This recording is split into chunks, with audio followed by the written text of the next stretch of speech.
जय श्री राम, जय बागेश्वर धाम बच्चों। कल हमने 15 पेज पढ़े थे, आज हम फिर से आगे के 15 पेज पढ़ेंगे। कल हमने नारद जी और राम जी का भी संवाद पढ़ा था।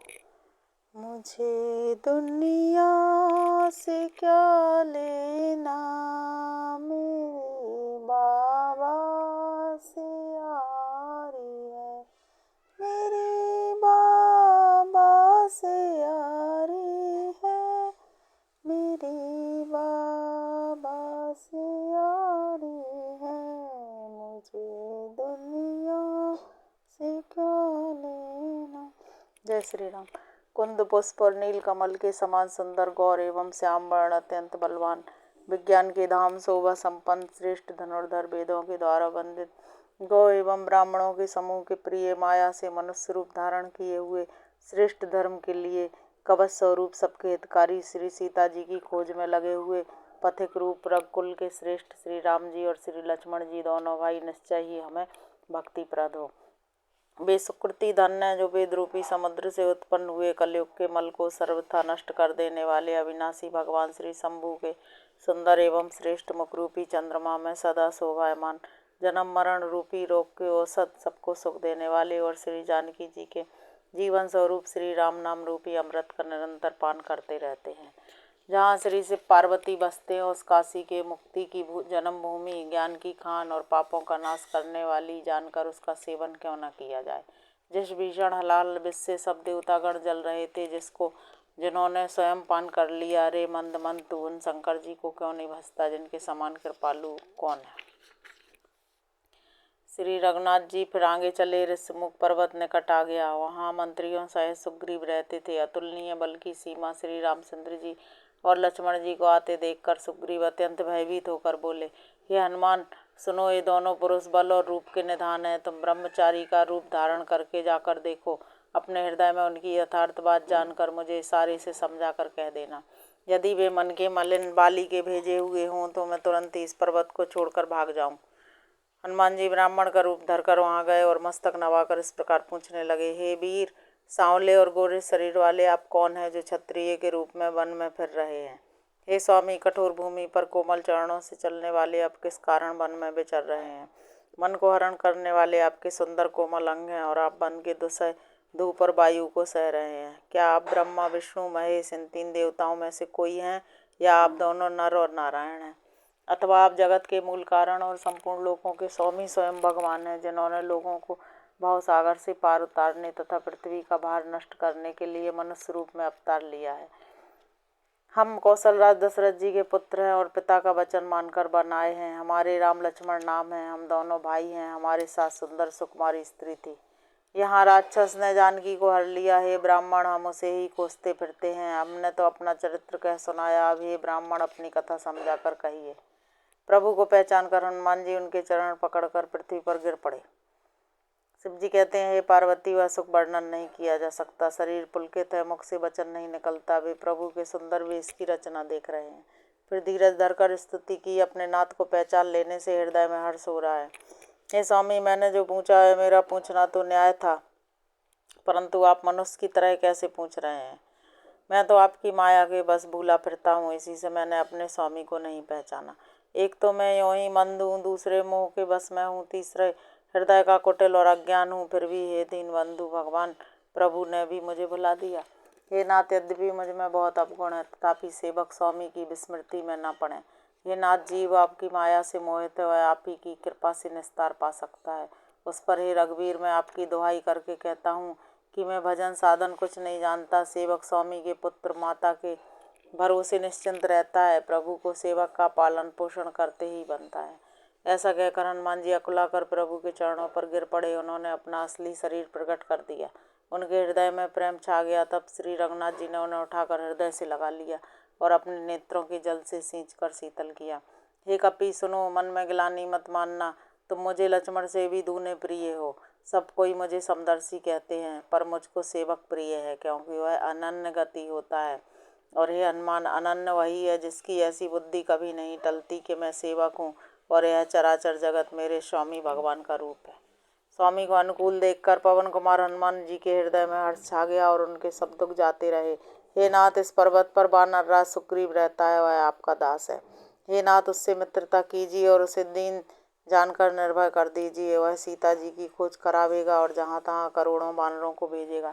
इस प्रकार सब बातें समझाकर हनुमान जी ने दोनों जनों को पीठ पर चढ़ा लिया।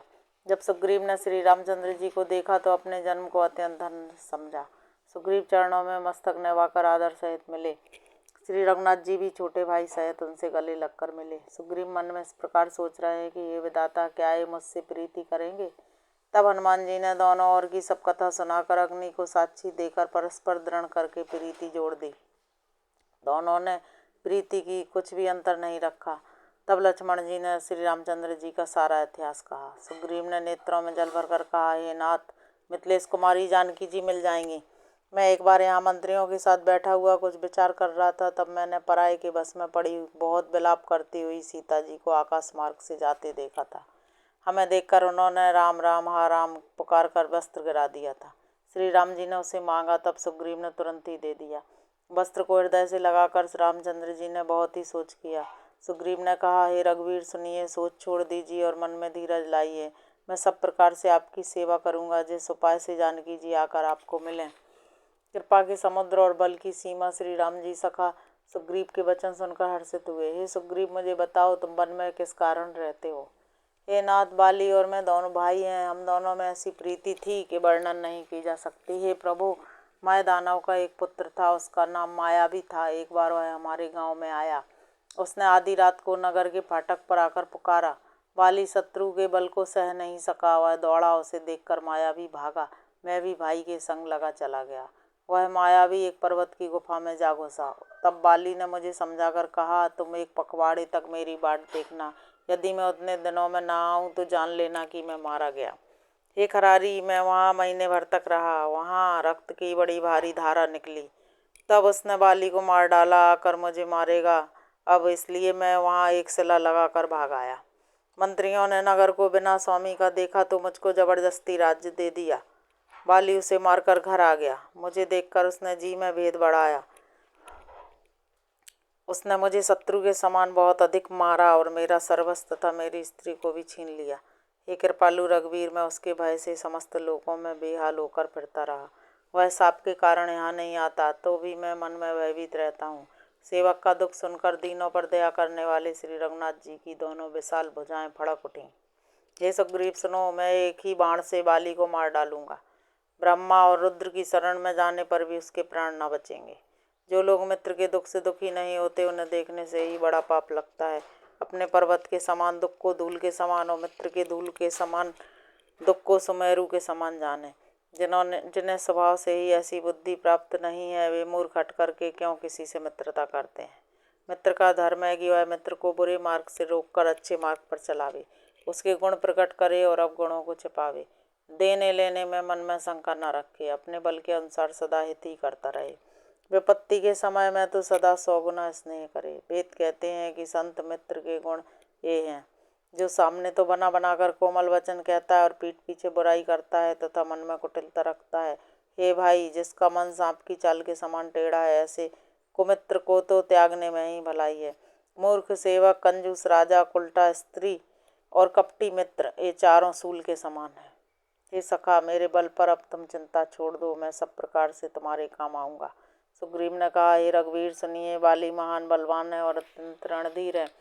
फिर सुग्रीव ने श्री राम जी को दुदुम्बी राक्षस की हड्डियां और ताल के वृक्ष दिखलाए। श्री रघुनाथ जी ने उन्हें बिना ही परिश्रम के ढहा दिया।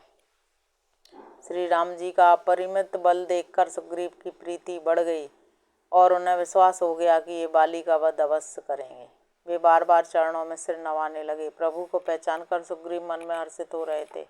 जब ज्ञान उत्पन्न हुआ तब वे वचन बोले कि हे नाथ, आपकी कृपा से अब मेरा मन स्थिर हो गया। सुख संपत्ति, परिवार और बड़ाई सबको त्याग कर मैं आपकी ही सेवा ही करूँगा, क्योंकि आपके चरणों की आराधना करने वाले संत कहते हैं कि ये सब राम भक्ति के विरोधी हैं। जगत में जितने भी शत्रु मित्र और सुख दुख हैं, सबके सब माया रचित हैं, परमार्थतः नहीं है। हे श्री राम जी, बाली तो मेरा परम हितकारी है, जिसकी कृपा से शोक का नाश करने वाले आप मुझे मिले और जिसके साथ अब स्वप्न में भी लड़ाई हो तो जागने पर उसे समझकर मन में संकोच होगा। हे प्रभु, अब तो इस प्रकार कृपा कीजिए कि सब छोड़कर दिन रात मैं आपका भजन ही करूं। सुग्रीव की वैराग्य युक्त वाणी सुनकर हाथ में धनुष धारण करने वाले श्री राम जी मुस्कुराकर बोले, तुमने जो कुछ कहा है वह सभी सत्य है, परंतु हे सखा, मेरा वचन मिथ्या नहीं होता। काकभूषुंडी जी कहते हैं, हे पक्षियों के राजा गरुण, नट के बंदर की तरह श्री राम जी सबको नचाते हैं, वेद ऐसा कहते हैं।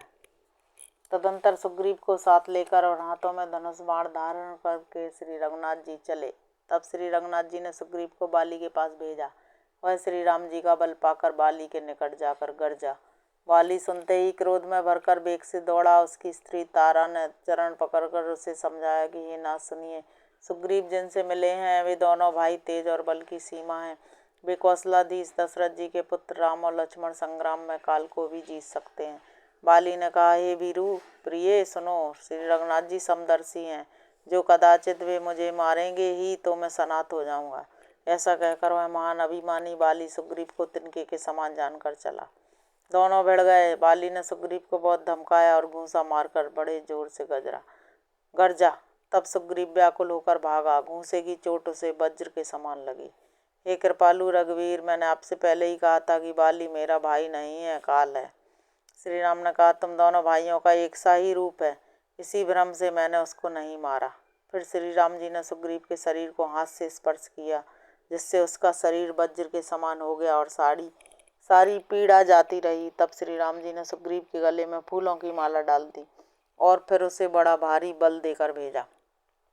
दोनों में पुनः अनेक प्रकार से युद्ध हुआ। श्री रघुनाथ जी वृक्ष की आड़ से देख रहे थे।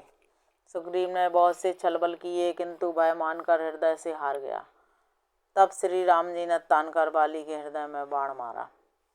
बाण के लगते ही बाली व्याकुल होकर पृथ्वी पर गिर पड़ा, किंतु प्रभु श्री रामचंद्र जी को आगे देखकर वह फिर उठ बैठा। भगवान का श्याम शरीर है, सिर पर जटा बनाए हैं, लाल नेत्र हैं, बाण लिए हैं और धनुष चढ़ाए हैं। बाली ने बार बार भगवान की ओर देखकर चित्त को उनके चरणों में लगा दिया। प्रभु को पहचान कर उसने अपना जन्म सफल माना। उसके हृदय में प्रीति थी, पर मुख में कठोर वचन थे। वह श्री राम जी की ओर देखकर बोला, हे गोसाई, आपने धर्म की रक्षा के लिए अवतार लिया है और मुझे व्याध की तरह मारा। मैं बैरी और सुग्रीव प्यारा। हे नाथ, किस दोष से आपने मुझे मारा? हे मूर्ख सुन, छोटे भाई की स्त्री, बहन, पुत्र की स्त्री और कन्या, ये चारों समान है। इनको जो कोई बुरी दृष्टि से देखता है उसे मारने में कुछ भी पाप नहीं होता। हे मूढ़, तुझे अत्यंत अभिमान है, तूने अपनी स्त्री की सीख पर भी कान नहीं दिया। सुग्रीव को मेरी भुजाओं के बल का आश्रित जानकर भी अरे अधम अभिमानी, तूने उसको मारना चाहा। बाली ने कहा, हे श्री राम जी सुनिए, स्वामी से मेरी चतुराई नहीं चल सकती है। प्रभु, अंतकाल में आपकी गति पाकर मैं अब भी पापी ही रहा। बाली की अत्यंत कोमल वाणी सुनकर श्री राम जी ने उसके सिर को अपने हाथ से स्पर्श किया और कहा, मैं तुम्हारे शरीर को अचल कर दूं, तुम प्राणों को रखो। बाली ने कहा, हे कृपा निधान सुनिए, मुनिगण जन्म जन्म में साधन करते रहते हैं, फिर भी अंतकाल में उन्हें राम नहीं कह आता।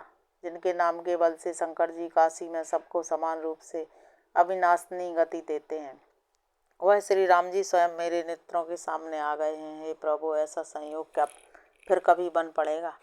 श्रुतियाँ नेति नेति कहकर निरंतर जिनका गुणगान करती रहती हैं तथा प्राण और मन को जीत कर एवं इंद्रियों को नीरस बनाकर मुनिगण ध्यान में जिनकी कभी क्वचित ही झलक पाते हैं, वे ही प्रभु साक्षात मेरे सामने प्रकट हैं। आपने मुझे अत्यंत अभिमानवश जानकर यह कहा कि तुम शरीर रख लो, परंतु ऐसा मूर्ख कौन होगा जो हठपूर्वक कल्प वृक्ष को काटकर उससे बबूर के बाढ़ लगावेगा। हे नाथ, आप मुझ पर दया दृष्टि कीजिए और मैं जो वर मांगता हूँ उसे दीजिए। मैं कर्मवश जिस योनि में जन्म लूँ वहीं श्री राम जी के चरणों में प्रेम करूँ। हे कल्याणप्रद प्रभु, यह मेरा पुत्र अंगद विनय और बल में मेरे ही समान है, इसे स्वीकार कीजिए। और हे देवता, हे मनुष्यों के नाथ, बाँह पकड़कर इसे अपना दास बनाइए। श्री राम जी के चरणों में निरंतर प्रीति करके बाली ने शरीर को वैसे ही त्याग दिया जैसे हाथी अपने गले से फूलों की माला का गिरना न जाने।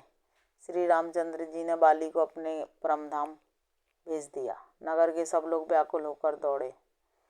बाली की स्त्री तारा अनेकों प्रकार से विलाप करने लगी। उसके बाल बिखरे हुए और देह की संभाल नहीं है। तारा को व्याकुल देखकर श्री रघुनाथ जी ने उसे ज्ञान दिया और उसकी माया हर ली। उन्होंने कहा, पृथ्वी जल अग्नि आकाश और वायु, इन 5 तत्वों से यह अत्यंत अधम शरीर रचा गया है। यह शरीर तो प्रत्यक्ष तुम्हारे सामने सोया हुआ है और जीव नित्य है, फिर तुम किसके लिए रो रही हो। जब ज्ञान उत्पन्न हो गया तब वह भगवान के चरणों लगी और उसने परम भक्ति का वर मांग लिया। शिव जी कहते हैं, हे उमा, स्वामी श्री राम जी सबको कठपुतली की तरह नचाते हैं।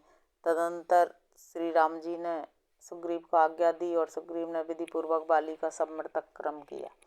तब श्री रामचंद्र जी ने छोटे भाई लक्ष्मण को समझाकर कहा कि तुम जाकर सुग्रीव को राज्य दे दो। श्री रघुनाथ जी की प्रेरणा से सब लोग श्री रघुनाथ जी के चरणों में मस्तक नवाकर चल दिए। लक्ष्मण जी ने तुरंत ही सब नगर निवासियों को और ब्राह्मणों के समाज को बुला लिया और सुग्रीव को राज्य और अंगद को युवराज पद दे दिया। हे पार्वती, जगत में श्री राम जी के सम्मानित करने वाला गुरु, पिता, माता, बंधु और स्वामी कोई नहीं है। देवता, मनुष्य और मुनि सबकी यह रीति है कि स्वार्थ के लिए ही सब प्रीति करते हैं। जो सुग्रीव दिन रात बाली के भय से व्याकुल रहता था, जिसके शरीर में बहुत से घाव हो गए थे और जिसकी छाती चिंता के मारे जला करती थी, उसी सुग्रीव को उन्होंने वानरों का राजा बना दिया। श्री रामचंद्र जी का स्वभाव अत्यंत ही कृपालु है। जो लोग जानते हुए भी ऐसे प्रभु को त्याग देते हैं, वे क्यों न विपत्ति के जाल में फंसे। फिर श्री राम जी ने सुग्रीव को बुला लिया और बहुत प्रकार से उन्हें राजनीति की शिक्षा दी। फिर प्रभु ने कहा, हे वानरपति सुग्रीव, सुनो, मैं 14 वर्ष तक गांव में नहीं जाऊंगा। ग्रीष्म ऋतु बीतकर वर्षा ऋतु आ गई, अतः मैं यहाँ पास ही पर्वत पर टिक रहूंगा। तुम अंगद सहित जाकर राज्य करो। मेरे काम का हृदय में सदा ध्यान रखना। तदंतर जब सुग्रीव जी घर लौट आए तब श्री राम जी प्रवसन पर्वत पर जा टिके। देवताओं ने पहले से ही उस पर्वत की एक गुफा को सुंदर बना रखा था। उन्होंने सोच रखा था कि कृपा के खान श्री राम जी कुछ दिन यहाँ आकर निवास करेंगे। सुंदर वन फूला हुआ अत्यंत सुशोभित है। मधु के लोभ से भौरों के समूह गुंजार कर रहे हैं। जब से प्रभु आए तब से वन में सुंदर कंद, मूल, फल और पत्तों की बहुतायत हो गई। मनोहर और अनुपम पर्वत को देखकर देवताओं के सम्राट श्री राम जी छोटे भाई सहित वहाँ रह गए। देवता, सिद्ध और मुनि भौरों, पक्षियों और पशुओं के शरीर धारण करके प्रभु की सेवा करने लगे। जब से रमापति श्री राम जी ने वहाँ निवास किया तब से वन मंगल स्वरूप हो गया। सुंदर स्फटिक मणि की एक अत्यंत उज्ज्वल शिला है, उस पर दोनों भाई सुखपूर्वक विराजमान है। श्री राम जी छोटे भाई लक्ष्मण जी से भक्ति, वैराग्य, राजनीति और ज्ञान की अनेकों कथाएं कहते हैं। वर्षा काल में आकाश में छाए हुए बादल गरजते हुए बहुत ही सुहावने लगते हैं। हे लक्ष्मण, देखो, मोरों के झुंड बादलों को देखकर नाच रहे हैं, जैसे वैराग्य में अनुरक्त ग्रस्त किसी विष्णु भक्त को देखकर हर्षित होते हैं। आकाश में बादल घुमड़ घुमड़ कर घोर गर्जना कर रहे हैं। प्रिया के बिना मेरा मन डर रहा है। बिजली की चमक बादलों में ठहरती नहीं, जैसे दुष्ट की प्रीति स्थिर नहीं रहती। बादल पृथ्वी के समीप आकर बरस रहे हैं, जैसे विद्या पाकर विद्वान नम्र हो जाते हैं। बूंदों की चोट पर्वत कैसे सहते हैं, जैसे दुष्टों के वचन संत सहते हैं। छोटी नदियां भरकर तोड़ाती हुई चलीं, जैसे थोड़े धन से भी दुष्ट इतरा जाते हैं। पृथ्वी पर पड़ते ही पानी गंदला हो गया है, जैसे शुद्ध जीव के माया लिपट गई हो। जल एकत्र होकर तालाबों में भर रहा है, जैसे सद्गुण सज्जन के पास चले आते हैं। नदी का जल समुद्र में जाकर वैसे ही स्थिर हो जाता है, जैसे जीव श्री हरि को पाकर अचल हो जाता है। पृथ्वी घास से परिपूर्ण होकर हरी हो गई है, जिससे रास्ते समझने पड़ते, जैसे पाखंड मत के प्रचार से सदग्रंथ गुप्त हो जाते हैं। चारों दिशाओं में मेढकों की ध्वनि ऐसी सुहावनी लगती है, जवानों विद्यार्थियों के समुदाय वेद पढ़ रहे हों। अनेकों वृक्षों में नए पत्ते आ गए हैं, जिससे वे ऐसे हरे भरे एवं सुशोभित हो गए हैं, जैसे साधन का मन विवेक प्राप्त होने पर हो जाता है। मदार और जवासा बिना पत्ते के हो गए, जैसे श्रेष्ठ राज्य में दुष्टों का उद्यम जाता रहा। धूल कहीं खोजने पर भी नहीं मिलती, जैसे क्रोध धर्म को दूर कर देता है। अन्न से युक्त पृथ्वी कैसी शोभित हो रही है, जैसी उपकारी पुरुष की संपत्ति। रात के घने अंधकार में जुगनू शोभा पा रहे हैं, मानो दंभियों का समाज आ जुटा हो। भारी वर्षा से खेतों की क्यारियां फूट चली हैं, जैसे स्वतंत्र होने से स्त्रियां बिगड़ जाती हैं। चतुर किसान खेतों को निरा रहे हैं, जैसे विद्वान लोग मोह, मद और मान का त्याग कर देते हैं। चक्रवाक पक्षी दिखाई नहीं दे रहे हैं, जैसे कलयुग को पाकर धर्म भाग जाते हैं। ऊसर में वर्षा होती है, पर वहाँ घास तक नहीं उगती, जैसे हरि भक्त के हृदय में काम नहीं उत्पन्न होता। पृथ्वी अनेक तरह के जीवों से भरी हुई उसी तरह शोभायमान है, जैसे स्वराज्य पाकर प्रजा की वृद्धि होती है। जहाँ तहाँ अनेक पथिक थक कर ठहरे हुए हैं। जैसे ज्ञान उत्पन्न होने पर इंद्रियां, कभी कभी वायु बड़े जोर से चलने लगती है, जिससे बादल जहाँ तहाँ गायब हो जाते हैं। जैसे कुपुत्र के उत्पन्न होने से कुल के उत्तम धर्म नष्ट हो जाते हैं। कभी दिन में दो घोर अंधकार छा जाता है और कभी सूर्य प्रकट हो जाते हैं। जैसे कुसंग पाकर ज्ञान नष्ट हो जाता है और सुसंग पाकर उत्पन्न हो जाता है। ये लक्ष्मण देखो, वर्षा बीत गई और परम सुंदर शरद ऋतु आ गई। फूले हुए काश से सारी पृथ्वी छा गई, मानो वर्षा ऋतु ने अपना बुढ़ापा प्रकट किया है। अगस्त के तारे ने उदय होकर मार्ग के जल को सोख लिया, जैसे संतोष लोभ को सोख लेता है। नदियों और तालाबों का निर्मल जल ऐसी शोभा पा रहा है, जैसे मद और मोह से रहे संतों का हृदय। नदी और तालाबों का जल धीरे धीरे सूख रहा है, जैसे ज्ञानी पुरुष ममता का त्याग करते हैं। शरद ऋतु जानकर खंजन पक्षी आ गए, जैसे समय पाकर सुंदर सुकृत आ जाते हैं। न कीचड़ है न धूल, इससे धरती ऐसी शोभा दे रही है, जैसे नीति निपुण राजा की करनी। जल के कम हो जाने से मछलियां व्याकुल हो रही हैं, जैसे मूर्ख कुटुंबी धन के बिना व्याकुल होता है। बिना बादलों का निर्मल आकाश ऐसा शोभित हो रहा है, जैसे भगवत भक्त सब आशाओं को छोड़कर शोभित होते हैं। कहीं कहीं शरद ऋतु की थोड़ी थोड़ी वर्षा हो रही है, जैसे कोई बिरले ही मेरी भक्ति पाते हैं। राजा, तपस्वी, व्यापारी और भिखारी हर्षित होकर नगर छोड़कर चले, जैसे श्री हरि की भक्ति पाकर चारों आश्रम वाले श्रमों को त्याग देते हैं। जय श्री राम। बच्चों, आज हमने 15 पेज पढ़े। उसमें हमने पढ़ा कि बाली सुग्रीव की लड़ाई हुई और राम ने बाली को मारा, और राम जी लक्ष्मण जी को बताते हैं कि वर्षा ऋतु का उदाहरण दे दे के अपना ज्ञान बताते हैं, सत्संग करते हैं। जय श्री राम बच्चों। जय बागेश्वर धाम, जय गुरु।